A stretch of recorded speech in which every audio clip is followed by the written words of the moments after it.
بھائی اگلا سوال ہے، وہ کون کون سے خوش نصیب لوگ ہیں جن کو قیامت کے دن اللہ تعالیٰ کے عرش کا سایہ نصیب ہو؟ اللہ کرے جی ہم سب کو نصیب ہو. ہم تو پہلی دعا یہ کریں گے. دیکھیں جی قیامت کے دن کی جو سختیاں ہیں نا، سورہ الحج کے سٹارٹ میں آتا ہے نا، اعوذ باللہ من الشیطان الرجیم بسم اللہ الرحمن الرحیم، پارہ نمبر 17 ہے نا جی. کیا سخت الفاظ ہیں. قیامت کے دن کے بارے میں اتنے سخت الفاظ اور کسی صورت میں نہیں آئے.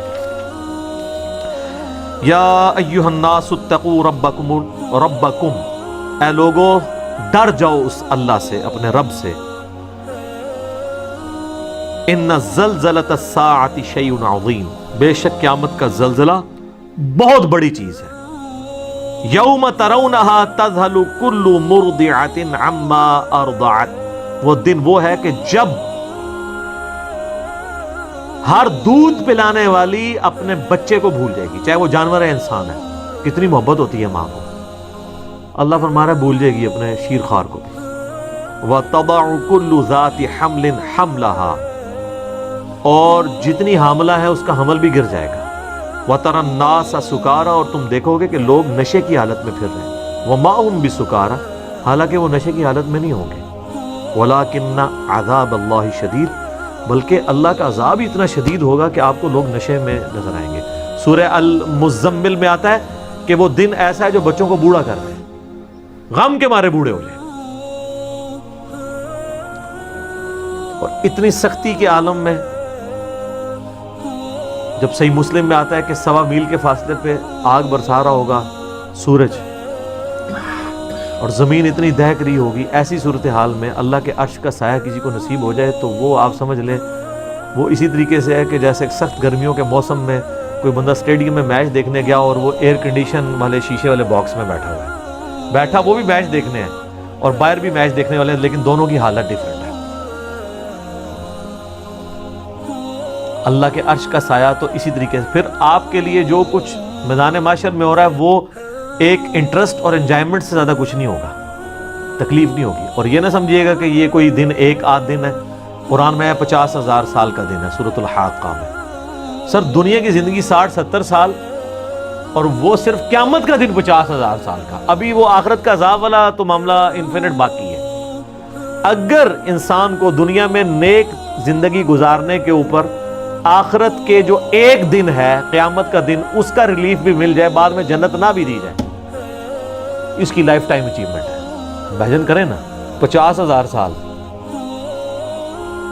یا تو 50 منٹ نہیں کوئی عذاب برداشت کر سکتا. لوگ کہنے کو تو کہہ دیتے ہیں، لیکن اگر کسی کو فزیکلی مثال دی جائے نا کہ فجر چھوڑنے پہ اگر تمہیں ایک 10 فٹ بائی 10 فٹ کے کمرے میں بند کیا جائے جس میں 1000 کوبرا سانپ، 1000 بچھو ہوں، اور اس کمرے کا ٹیمپریچر بھی جو ہے وہ 60 ڈگری سینٹی گریڈ تک کر دیا جائے، وہ قیامت کو تو چھوڑ دیں. بخاری مسلم میں حدیث ہے کہ دنیا کی آگ سے 70 گنا زیادہ وہ تیز ہے.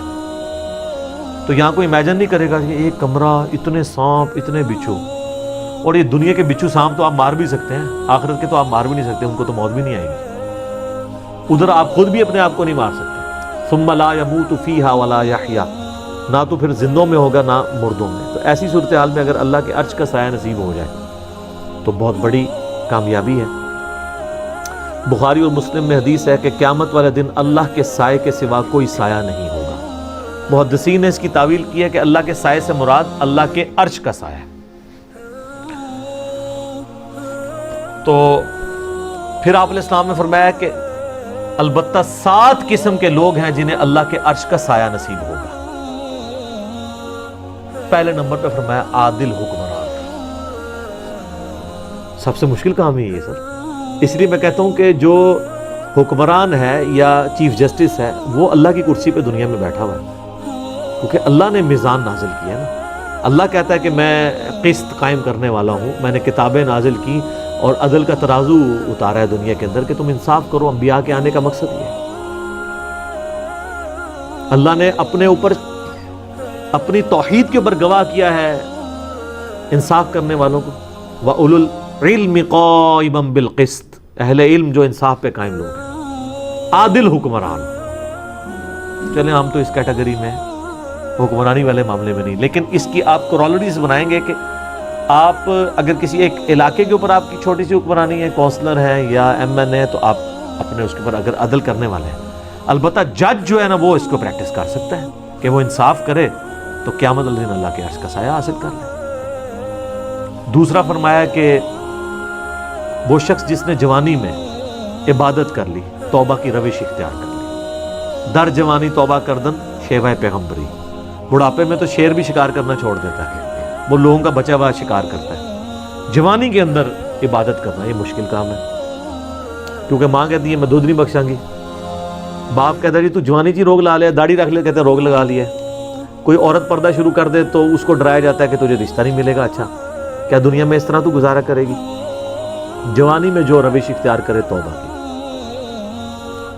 تیسرا فرمایا کہ ایسا شخص جس کا دل مسجد میں اٹک رہا ہو، ایسا اٹکے کہ وہ یعنی مسجد سے نکلے تو گویا جس کو کہتے ہیں نا مچھلی پانی سے نکل آئی ہے، دوبارہ مسجد میں جانے کی کوشش کرے۔ وہ تو بخاری مسلم میں حدیث ہے کہ جو شخص نماز کے انتظار میں بیٹھا ہوتا ہے وہ بھی نماز کے اندر شمار ہوتا ہے، حالانکہ بیٹھا انتظار میں ہے۔ تو مسجد میں جس کا دل اٹک رہا ہو تو اس کو بھی اللہ کے عرش کا سایہ نصیب ہوگا انشاءاللہ۔ چوتھا وہ شخص جو اکیلے میں بیٹھ کے اللہ کو یاد کرے اور اس کی آنکھوں سے آنسو نکلے، اللہ کے خوف کی وجہ سے، اس کی محبت کی وجہ سے، کسی کے سامنے نہیں۔ کسی کے سامنے تو ماشاءاللہ آپ دیکھ رہے ہیں کئی علماء ٹی وی پہ آ کے رو رو کے دعائیں کرواتے ہیں، تو اللہ نہ کرے کہ کبھی ایسی نوعیت آئے کہ ہمیں کسی کے سامنے اس طرح رونا پڑے۔ ہاں ایک یہ ہے کہ بندہ دعا کروا رہا ہے، فی البدی ایک اس کو دقت تاری ہو گئی ہے، لیکن کئی آپ دیکھتے ہیں وہ سٹارٹ جو ہے نا وہ شکل سے بناتے ہیں اور وہ سٹارٹ ہی اس سے لیتے ہیں سیدھا چوتھے گیرے سے، اور کئی آپ دیکھیں گے کہ ان کے آنسو نہیں نکل رہے، رو رہے ہوتے ہیں، آنسو نہیں نکل رہے ہوتے ہیں۔ وہ اس لیے کہ وہ رو نہیں رہے ہوتے، وہ کہتے ہیں جی وہ بزرگ فرماتے ہیں کہ اگر رونا نہ آئے تو رونے جیسی شکل بنا لو۔ میرے ایک یوٹیوب پہ کلپ بھی ہے رونے والی شکل بنانا، تو کہتے ہیں اچھا اس کی دلیل وہ دیتے ہیں کہ اچھوں کی شکل بھی اللہ کو اچھی لگتی ہے، اے دلیل ہے جی ہوتی۔ پھر ان کو وہ ساری باتیں بھول جاتی ہیں کہ آپ نے ریاکاری نہیں کرنی، ایکٹنگ نہیں کرنی، منافقت نہیں کرنی۔ یہ رونے والی شکل آپ ضرور بنائیں لیکن اکیلے میں بیٹھ کے۔ پبلک کے سامنے جب آپ رونے والی شکل بنائیں گے اور آپ کو رونا نہیں آ رہا تو آپ کے اوپر منافقت کا فتویٰ لگے گا سیدھا سیدھا۔ ہم نہیں لگاتے، آپ خود لگا لیں اپنے اوپر۔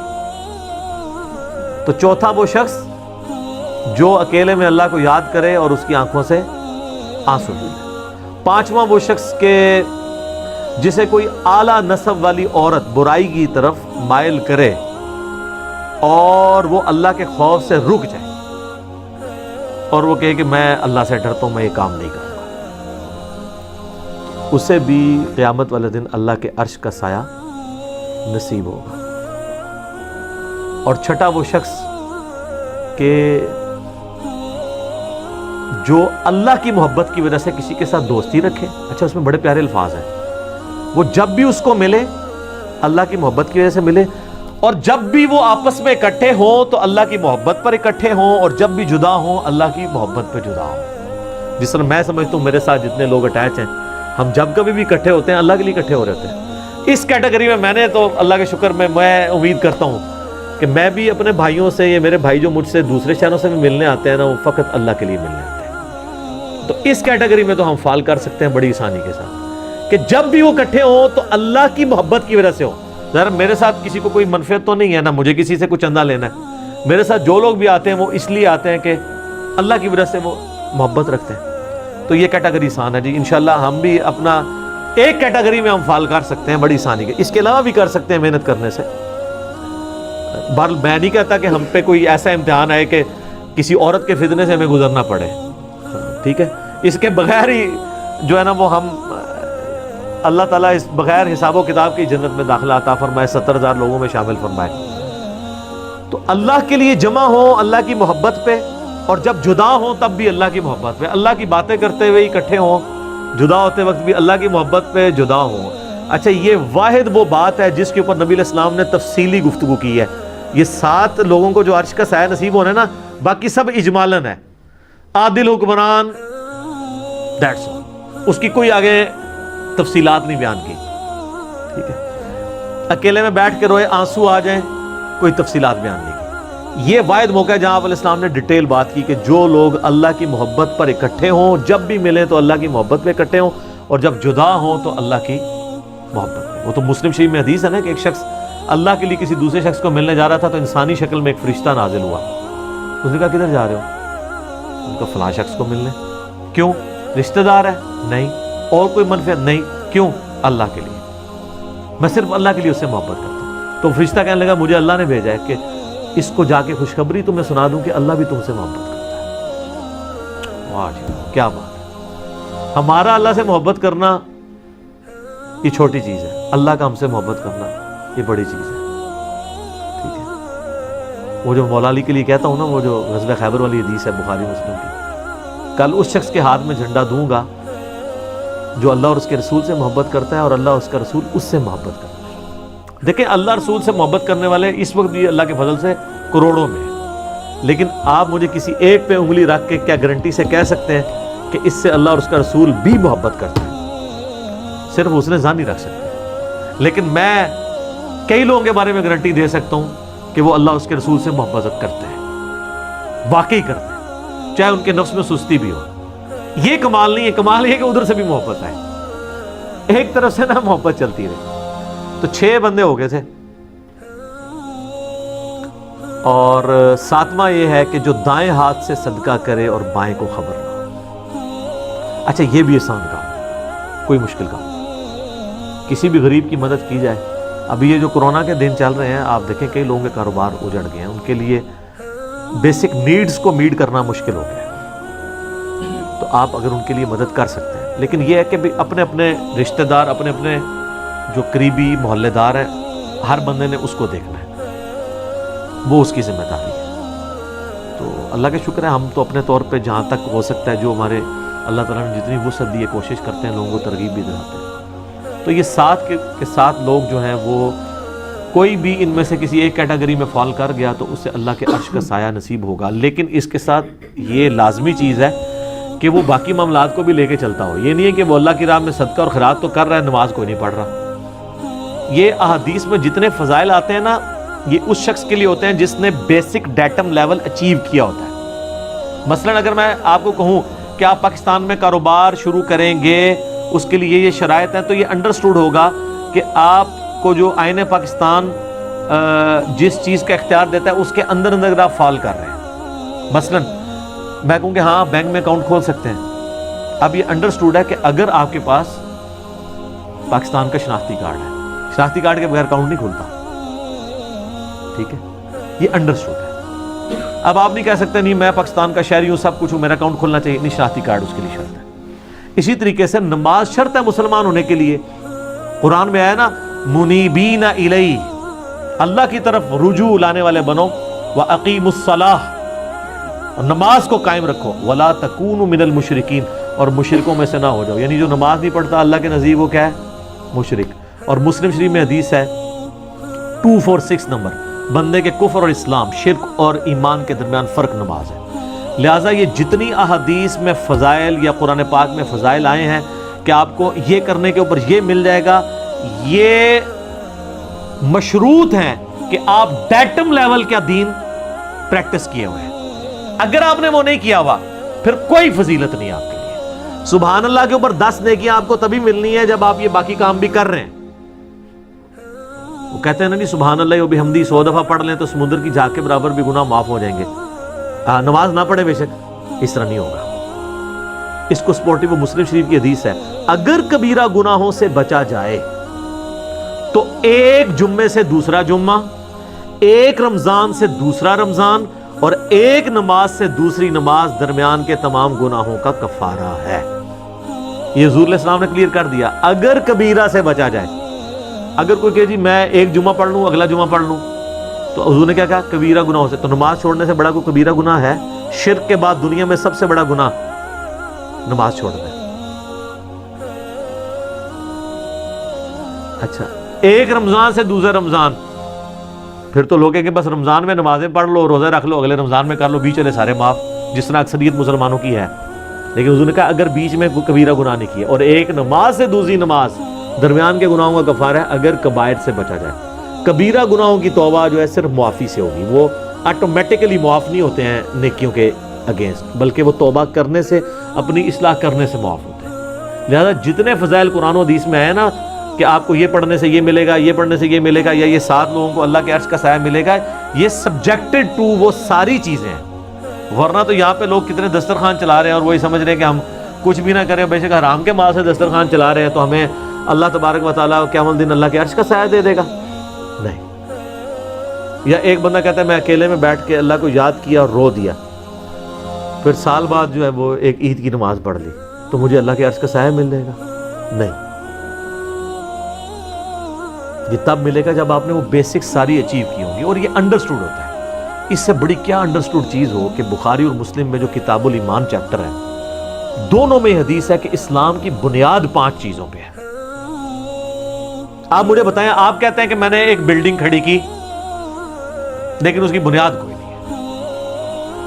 ایک بلڈنگ 5 ستونوں کے اوپر کھڑی ہو، آپ کو یہ سمجھنا آسان ہوگا جس طرح آپ یہ ہاؤسنگ سکیمز میں یا بیریئر ٹاؤن میں یا ڈیفنس ہاؤسنگ سکیم میں چلے جائیں تو آپ دیکھتے ہیں بڑی بڑی ٹینکیاں ہوتی ہیں، ٹھیک ہے نا۔ پرانی جو تھی نا ان کے نیچے وہ 4-4 5-5 ستون ہوتے تھے، اب تو ایک پورا ایک پلر بنایا ہوتا ہے نا۔ آپ وہ 5 ستونوں والی ایک ٹینکی ہے، آپ اس کا ایک ستون گرائیں، ویسے تو 1 کے 2 گرانے سے وہ نیچے آ جائیں گی، 5 کے 5 ستون آپ اس کے گرا دیں تو ٹینکی آ گئی نیچے، دھڑام سے سب کچھ ختم۔ اب آپ یہ نہیں کہہ سکتے ٹینکی میں تو اتنی محنت سے پانی جمع کیا تھا ہم نے، اتنی دیر موٹر چلی تھی، اتنے ہارس پاور کی، اتنی بجلی خرچ کی تھی، وہ سارا پانی ضائع گیا، سر ہو گیا کہ سامنے دیکھ لو ضائع ہوا ہے جی۔ اب آ جائیں آپ اسلام میں، ایک بندے نے تسبیحیں پھیری، صدقہ اور خیرات کیا، سب کچھ کیا، لیکن اس نے وہ 5 کے 5 ستون گرا دیے، اور سر یہ وہ ستون ہے کہ ایک گرنے سے بھی عمارت نیچے آ جاتی ہے، ایک کے اوپر بھی کمپرومائز نہیں ہے۔ یہاں 100/100 آپ کو نمبر لینے ہیں۔ بخاری مسلم دونوں میں حدیث ہے اسلام کی بنیاد 5 چیزوں پہ ہے۔ نمبر 1 لا الہ الا اللہ محمد رسول اللہ کی گواہی دینا، نمبر 2 نماز قائم رکھنا، نمبر 3 زکوٰۃ دینا، نمبر 4 رمضان کے روزے رکھنا، ایک روایت میں نمبر 4 اللہ کی راہ میں حج کرنا اگر استطاعت ہو، اور 5ویں نمبر پہ رمضان کے روزے ہیں، اور ایک روایت میں جو ہے وہ رمضان کے روزے پہلے حج بعد میں، بلکہ یہ 5 چیزیں، یہ 5 بنیادیں جب تک آپ پوری نہیں کریں گے اس وقت تک آپ آگے معاملہ، اور صرف ان 5 پہ بھی نہیں ہے، حقوق العباد کا بھی معاملہ الگ سے ہے۔ قرآن میں جو آیت ہے سورہ نساء میں، جو لوگ یتیموں کا مال ناحق ہڑپ کرتے ہیں اپنے پیٹوں میں دوزخ کی آگ بھر رہے ہیں۔ اب یہ نہیں ہوگا کہ وہ حاجی نمازی ہے تو حرام مال کھانے سے پیٹ میں دوزخ کی آگ نہیں جائے گی، چونکہ اس نے وہ جو ہے وہ 7 عرش کے نیچے اعمال کرنے والوں میں سے ایک عمل اس نے کر لیا ہے، سر وہ 7 کے 7 کر لے۔ دین ٹوٹل پیکج کا نام ہے، یہ پک اینڈ چوز نہیں ہے۔ اور ڈاکٹر سرار صاحب اکثر کہا کرتے تھے نا کہ یہ ٹوٹل پیکج ہے، آپ نے اپنی مرضی کا دین نہیں لینا، ٹھیک ہے۔ تو وہ تو خیر بڑے سخت جملے بولا کرتے تھے کہ یار لینا ہے تو پورا لو، نہیں تو دفع ہو جاؤ، وہ یہ لفظ بولا کرتے تھے۔ اللہ کو تمہاری کوئی ضرورت نہیں ہے، ویسے ہے یہی ہے، دفع ہو جاؤ والی بات ہے۔ اس کو سپورٹنگ وہ چیز ہے، ادخلوا فی السلم کافہ، اے اہل ایمان پورے کے پورے اسلام میں داخل ہو۔